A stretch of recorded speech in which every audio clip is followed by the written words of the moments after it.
Hello, Lisa here. Welcome back to my channel, or welcome if this is your first time stopping by. Today we're doing a video response. That is a VR. I like to say it sometimes because I had no idea what that was for the longest time. But anyways, a VR video response to Don Michelle Tarot on the hashtag Tarot Loot Drop. Now, the premise of this is super cute. I will link Dawn's original video down below. Make sure you check that out. But Dawn is my bestie and my gaming buddy. So I was all about this tag. The concept is pretty simple. If you were, say, a character in a video game and you died... I don't think she worded it that way, but whatever. Somebody kills you and they loot your body. This is what they would find. Now, there is some important context for my VR to this because it's incredibly extra. So like we're going to be here for like a while. But here's the thing. In every video game that I play, and if you've watched Dawn and I play Baldur's Gate 3, then you already probably know this, but I am a complete loot whore. Like I literally cannot stop looting things. I have to open every chest. I have to pick up all the loot. It's been a thing for me in my play style of video games for like 25, 30 years. It's never going to stop. So I have a lot of things. If you loot my body, like we're talking, you are going to hit the mother load of stuff. And so that is reflected in my answer to this tag. It's actually kind of ridiculous. I make no promises that I'm going to link anything down below. If I have the wherewithal, I will, but there's a lot of things. So we're gonna get into this. So let's get into the like obvious thing that will definitely be on my person in a video game, in my loot bag, right? And that is going to be my purse decks. Now, these are the 3 decks that are always in my bag at all times anyways. And speaking of bags and speaking of me being a loot whore, Peggy liked to remind me when I was telling her I was doing this tag, she's like, you always have bags that are so heavy. Like I can't travel light. Like I don't know how. So anyways, this is the most stripped back version of the decks I would have on my person. So like, let's say I left my actual like loot backpack at home or something and I went adventuring, I would at least have these 3 decks with me at all times. Of course, I would have a copy of Unicorn's Journey Tarot. This is the prototype of the mini. The real version, the letters will be a little darker and stuff. But anyway, I would have a copy of my own deck, obviously. This is the best mini ever. I'm super biased for obvious reasons, but I love this. It's on fabulous cardstock. It's super shuffleable. It's linen. It's playing card style. It's beautiful. And I know this deck better than I've ever known any other deck because I made it.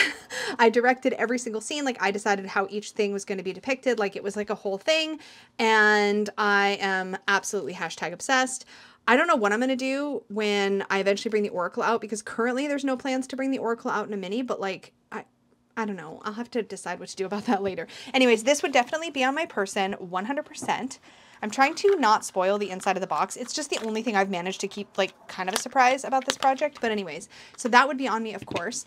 I also have a portable Oracle deck. Now this one is specific. This is actually a bicycle playing card deck, and it is the Unicorn deck.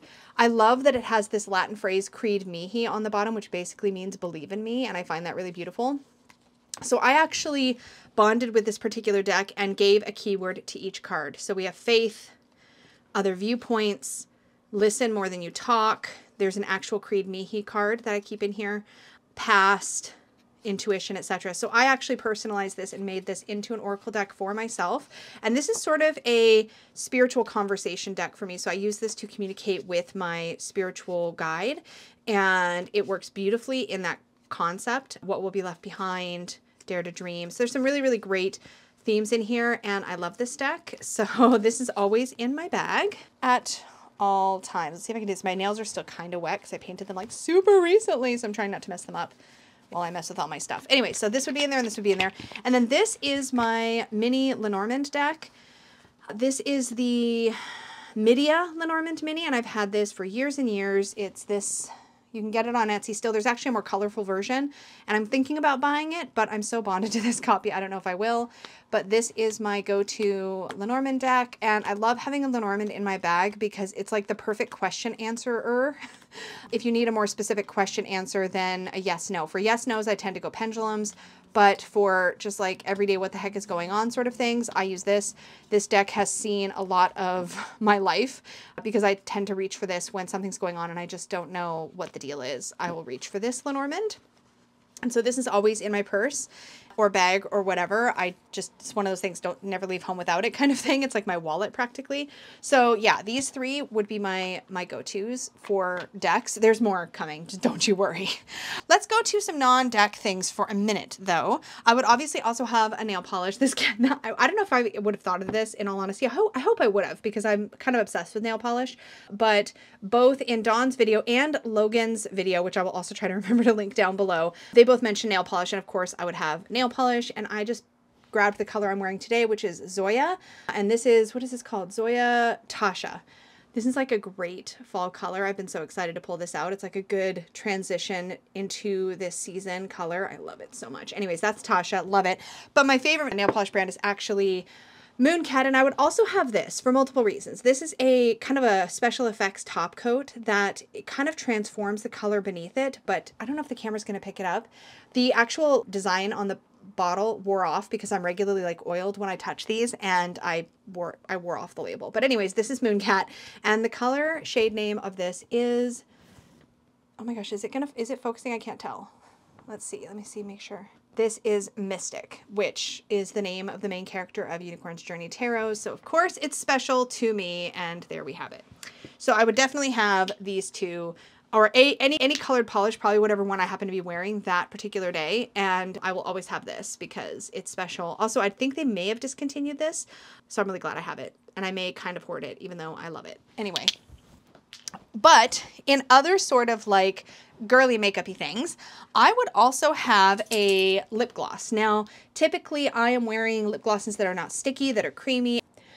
My favorite lip gloss to date is the Fenty Gloss Bomb lip glosses, and this was a special color they rolled out for holiday last year called, I'm not wearing my reading glasses. Those would definitely not be in my bag because I never wear them. Anyways, this is called, oh no, Hologram. Anyways, this has got a iridescent quality, and in fact, it's kind of harmonious actually with my nail polish topper. So yeah, this is a lip gloss. I would have one of these, or I would have like a Fenty gloss, or like a Lip Smacker Hello Kitty or something, but I would definitely have some kind of lip balm with me. And I would have to have eyeshadow, because y'all know I'm an eyeshadow freak, and my current obsession is the Danessa Myricks Lightworks Volume 5 palette. You've probably heard me babble about this in a prior show and tell, but I'm still obsessed. Every color in here is a duochrome or trichrome type color. They're really flaky, they're really shimmery, they're really freaking beautiful. They transform, like, I don't know if it's going to do it on camera, but sometimes if you can get it in the mirror just right, you can see how the colors change. Yeah, like this one is orange to green. You can kind of see in the mirror, this shade here, but it's hard to get it to do. Anyways, I am obsessed with this palette, and yeah, it was hard for me to pick a favorite. It was like picking a favorite child. It's terrible. Okay, let's go in a different direction. Let's pull out some more decks. So I would of course have a copy of the Mons Tarot and Little Bug Oracle. These are a matched set. Now I probably wouldn't have my precious baby, my first edition Mons Tarot, because it's precious and it's my precious baby, and it lives at home. I don't think I would have that out and about with me. I would actually probably have the travel version of this, but this is my second edition Mons Tarot that I edged with. I actually trimmed the borders off, and then I edged it with Pretty Blues to sort of match the vibe. And so this is like my in-between size of Mons Tarot, because I have the little travel edition, which I absolutely love and use all the time. But it's really nice to have a big borderless copy. So I would have this and the Little Bug Oracle because it goes with it, and I personalized it. So this is the Oracle deck that comes from the same world. I did not trim this. This is how it comes. It is borderless with like the names on banners, but this one has like, let me pull it up to the camera more. Hold on. This one has titles, but then I also went through and added keywords into the artwork. So here we have, this is honey, and I have consequences and temptation. We also have meta symbols. So I have recovery and then healing over here. This one is abundance, and I have prosperity up here, and I have, oh, that's her signature. That's not my word. I think that's all I had added. Yeah, I only added prosperity. I was like, what did I write there? Oh no, that's Joanna Nelson's signature. Anyways, here we have trust, and I have lean in. Here we have soar, and I have explore, etc., etc. But anyways, these two obviously go so beautifully together that they're a match set. And these actually live on the shelf in front of this camera table setup that you see, and they're always handy, and I love them with my whole heart. So these would definitely be on my person if my body were looted. Oh my gosh, there's so much stuff. I have overwhelm over my own stuff. Okay. I would have my Kindle. So I'm currently rereading Manacled. I've already read it once. I'm reading it again. And this is actually the star artwork that I had turned into a decal for the back of my phone. And this is actually a magnetic pop socket. So I put this magnetic ring on here and then this magnetic pop socket. I love having a pop socket for my Kindle. I like the magnetic because I can actually reposition it a little bit. Not as extreme as I'm showing, but you can reposition it a tiny bit, which is great. But also I can take it off if I want to slide this into a bag or whatever. I love my Kindle. I do pretty much all of my bedtime reading typically on my Kindle. Oh, it's opened it up. But anyways, if you are interested in Hermione fan fiction, this one is really, really good. But I wouldn't have just my Kindle. I would have other books. So there's going to be other books showing up here. Let's see. I would also have, oh my gosh, I've got towers. I would have a unicorn stuffy or a squishy. This is probably one of my most portable. This is great because it's a fidget sort of toy and it's also a unicorn and it's also a donut. It's pretty much the best of all worlds. This isn't the best squishy ever. It's not as slow rising as I like them, but it's still pretty satisfying and it's a unicorn. So can't really go wrong. This or something very much like this would definitely be on my person. And of course, my little bitty Displacer Beast kitty. This little one is named Thorn Whip and she's the cutest and she's always up on my shelf here where I can see her, but she is the cutest and this would be on me. This would be a great representation of my Baldur's Gate 3 game. It's not the only Baldur's Gate 3 thing I would have on my person, but it would be the most, I don't know, pocketable, I suppose. Although I don't know how sturdy, I mean, she feels pretty sturdy. She could probably go in a pocket safely. But anyways, that is Thorn Whip. Thorn Whip would be on my person. I would also currently have my study Bible and matching corresponding tarot deck. So I've been doing a really great deep dive, deconstruction, reconstruction kind of situation of a lot of the faith things I was exposed to as a kid. It's been really, really beautiful. I've been having a great time. I've paired this with the old style tarot currently, and this makes a great pairing for all of this study. There's a lot of cool spiritual things that I've been discovering as I go through my sort of deconstruction of, I guess, the stories I was told growing up. It's really been empowering for me to reclaim a lot of those. So that's been really great. But I've been pretty much bringing this around with me everywhere while I like make mad notes and basically turn this into essentially some kind of oddball spiritual junk journal kind of thing. It's been really great. So that's been lugging around with me everywhere, like for real. Anyways, and it's massive. This is actually, if anybody's curious, the newest NRSV updated edition for anybody that even knows such things. I didn't know, but I found it and it's amazing and I love it. I would also have Palo Santo. Oh my gosh. I would have a stick of Palo Santo like wherever I go. Especially I feel like this is just like the go-to all-arounder that works for me as far as clearing a space, getting some energy sort of, I kind of see it almost like an energetic wash. I also would have a shaker. This is my tried and true. There is a name for this kind of shaker. Mine broke, so I had Peggy help me like put something on the top because it was kind of pokey. But I love the sound of this. It's got like like the same kind of material you'd have on a drum, I think, or wood or something. I'm not sure, on the bottom here. And then, I don't know, it's the best sound though. It's like wicker. It's fabulous. So this, between this and the Palo Santo, I could like clear any space. No problem. Easy peasy. And then I would also have some oils. So these are my two witchy oils I use the most right now. It is the Psychic Sight Ritual Body Oil by the Witch's Moon and the Archetypal Visions Anointing Oil by the Witch's Moon. These are both fabulous. I think any ritual oil blend that has been sort of charged or created with a specific purpose is fabulous to have on my person. I like both of these because I tend to pair them with my divination practice, with reading tarot, that sort of thing, and I love both of these so much. And I would have to have a crystal. So I grabbed this because this is one of my unicorn stone crystals. It is made up of other minerals. There is, oh gosh, I'm not gonna be able to remember now. There's smoky quartz. Oh, I forget the names. Let me grab my other piece so I can show you a bigger piece of it. This is my big baby and she's amazing, but it's, oh, rhodonite? No, lepidolite, pink tourmaline, smoky quartz, and there's one other thing, I think. Anyways, it's called unicorn stone and it's incredible and I love it. But I have a small portable piece and then I have this big one that always lives in front of me here at my reading station. I'd probably also have something Hello Kitty. And so I also have this Hello Kitty carved rose quartz that I just adore. Hello Kitty is such a great, I guess I was going to say part of my personality. That's not right, but I'm like a Hello Kitty fan and I love the bubbly sort of energy she represents. So I'd probably have some Hello Kitty with me as well. I would have, oh my gosh, you guys, I'm having so much fun with this. Okay, so let's talk a couple of books and then I'll do some more deck things and then some other stuff. Y'all, I'm not kidding. I'm a total loo whore. Carrying limits in video games are a problem for me because I like having lots of stuff. But I would probably have my very, very favorite books. So I would have a copy of Anne of Green Gables with me. I would have a copy of Peter S. Beagle's The Last Unicorn. I would have a copy of The Chronicles of Narnia. This is a great edition because it's all of them all in one book, which is amazing. It's kind of heavy, not super convenient for reading, but I love having them all together like this. And I would have Legends and Lattes by Travis Baldtree. This is the independent special edition that I purchased, and it's absolutely beautiful.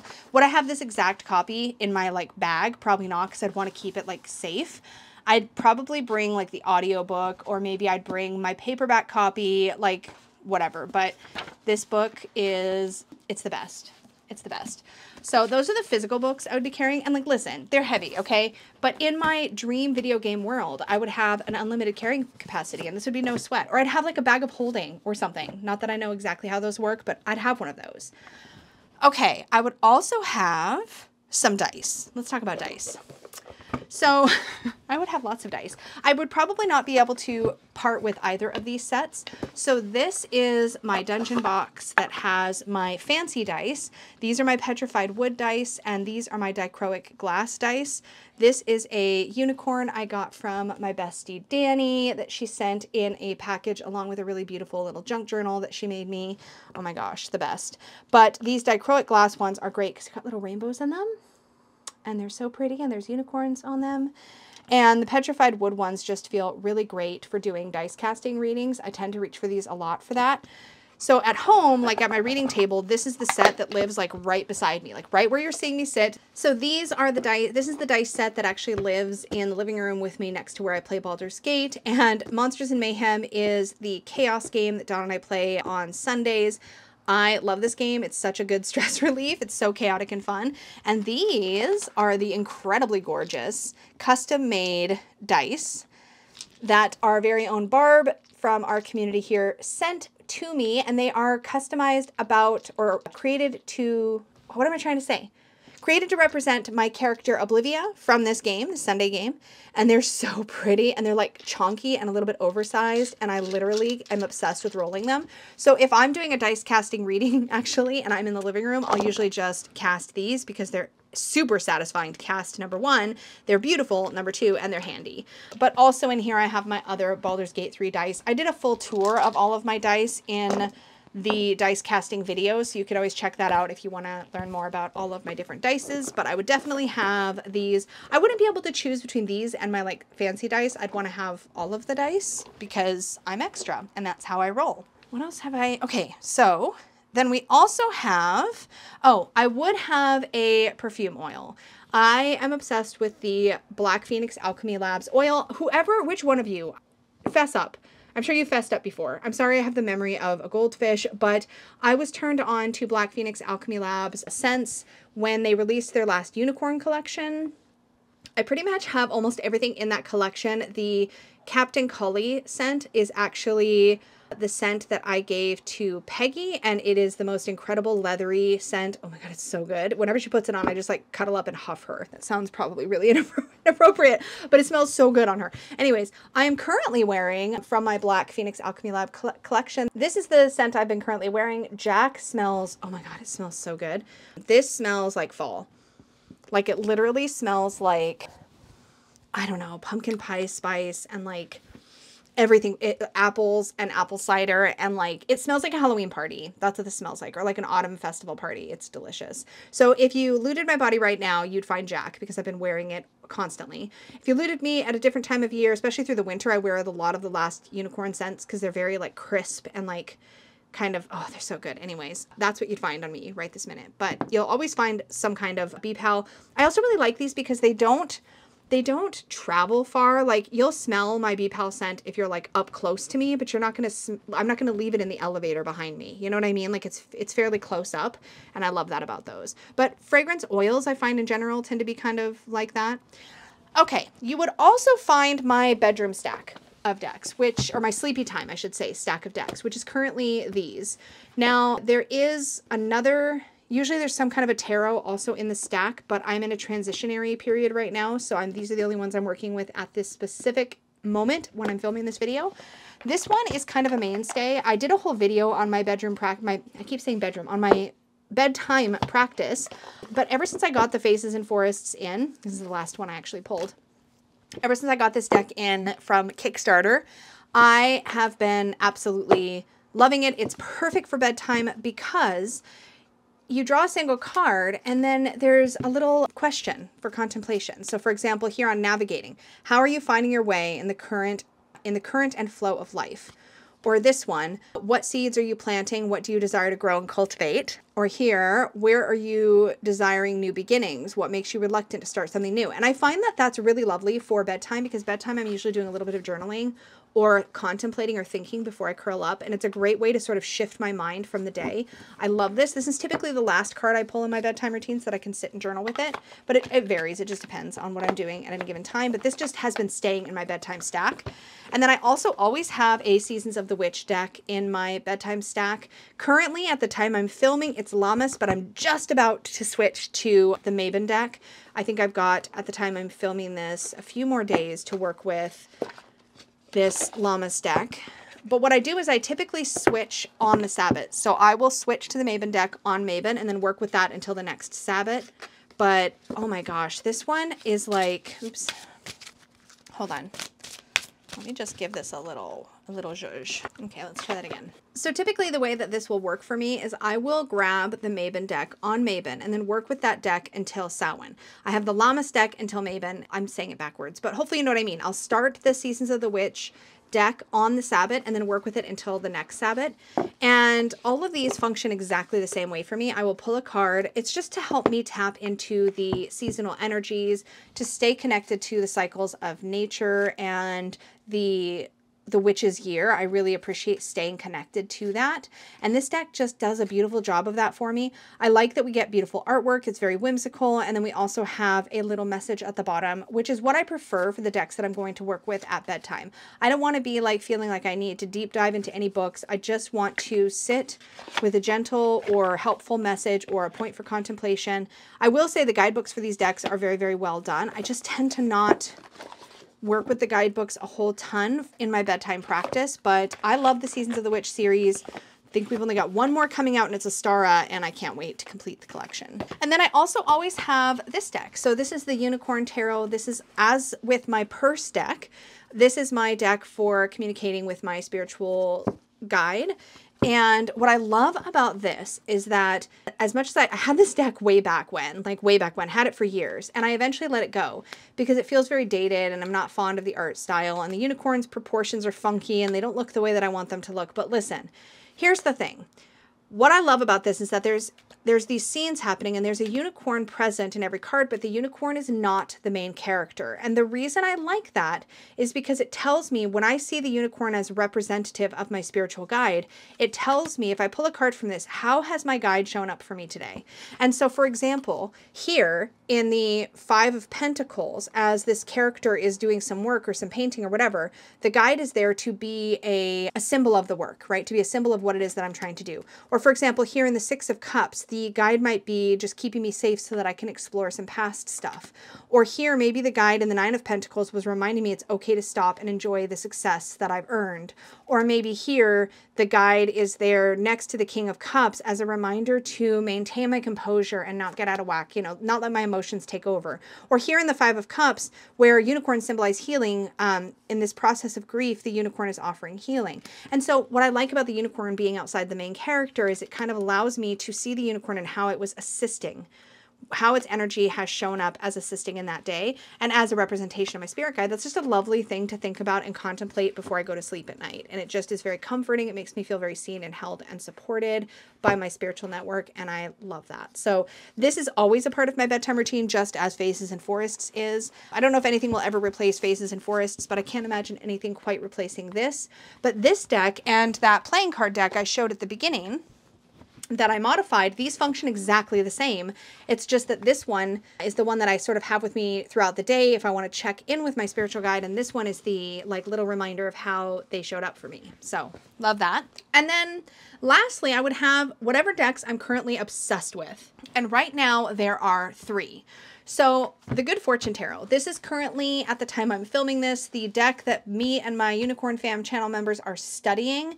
And I have like tore this book up. You should have seen it a couple days. I still have some, but I had sticky notes. I've written in this. I have highlighted all the heck over it and through it.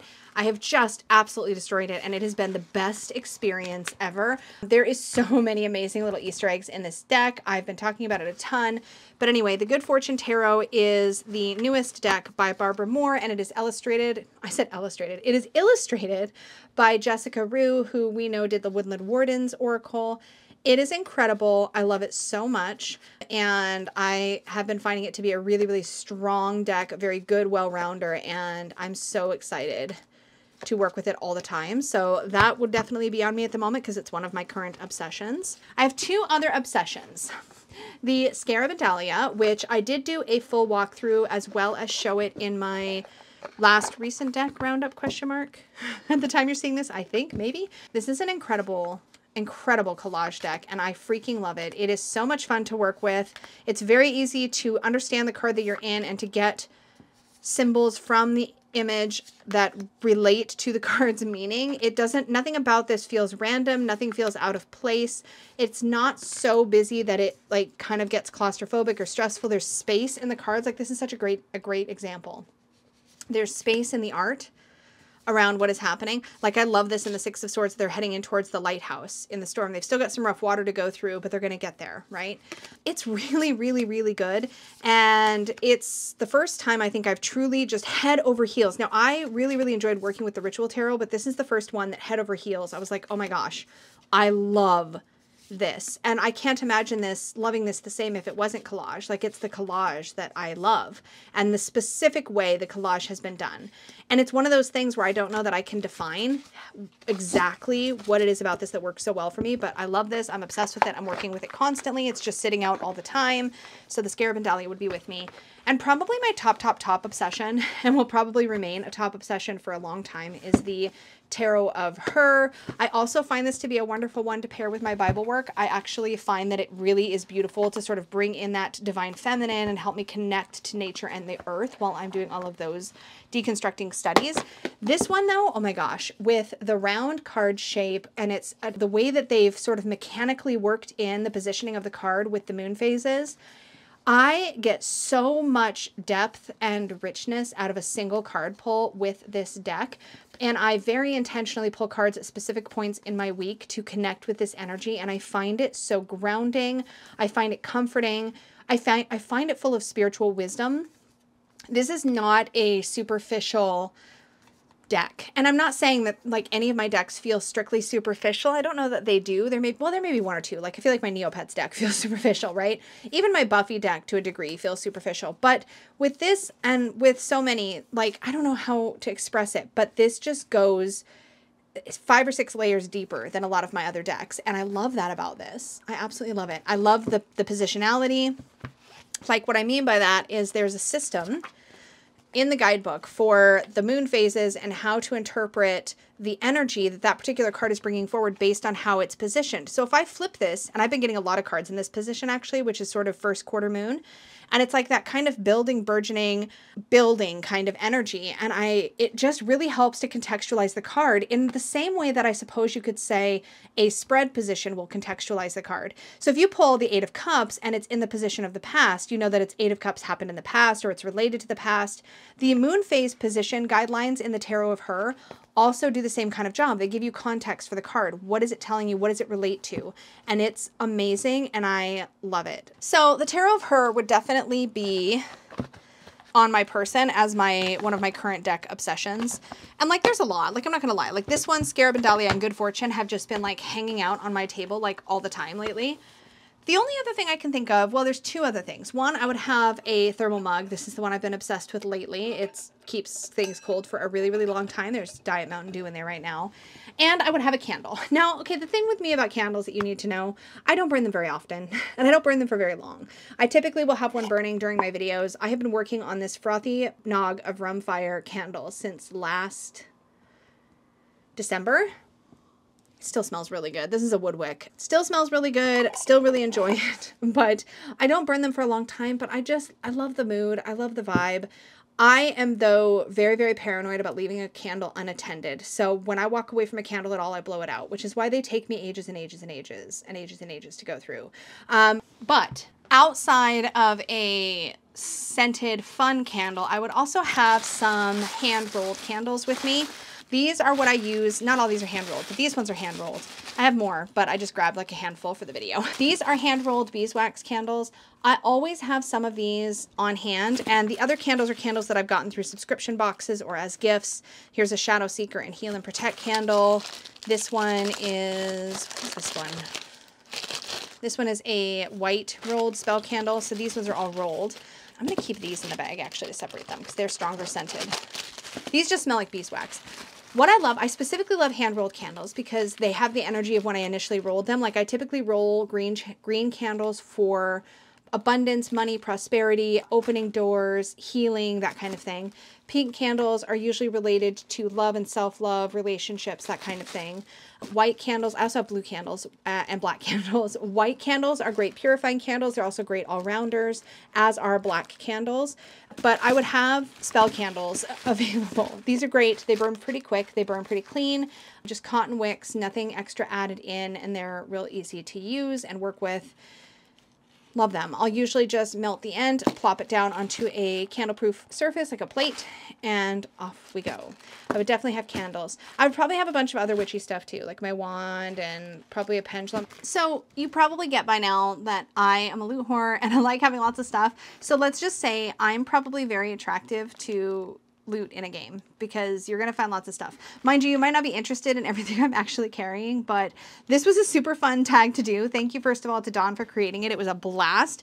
And thank you to everybody who does VRs because I'm going to watch every single one of them. Not only because it's a fun tag, but because if you don't know this about me, I am intensely nosy. I would love to get a peek into every single one of your closets, purses, bags, pockets. I love to know what people carry or are interested in having or like what they love. I don't know. I'm like one of those, right? So like I want to know. I want to know all the things. So if you have not done a video response to Tarot Loot Drop, I had to think about how that was worded. If you haven't done a video response, please do. If you have a channel, or maybe post it on Instagram, like what would be in your loot bag.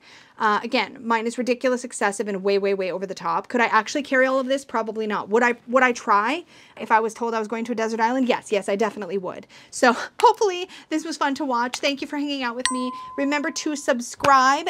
And to my Unicorn Fam channel members, thank you so much for your support of the channel. It makes such a huge difference and has allowed me to do some incredible things, and I'm so, so grateful. Thank you so, so much. And for everyone, until next time, may your magic always shine from the inside out. Bye.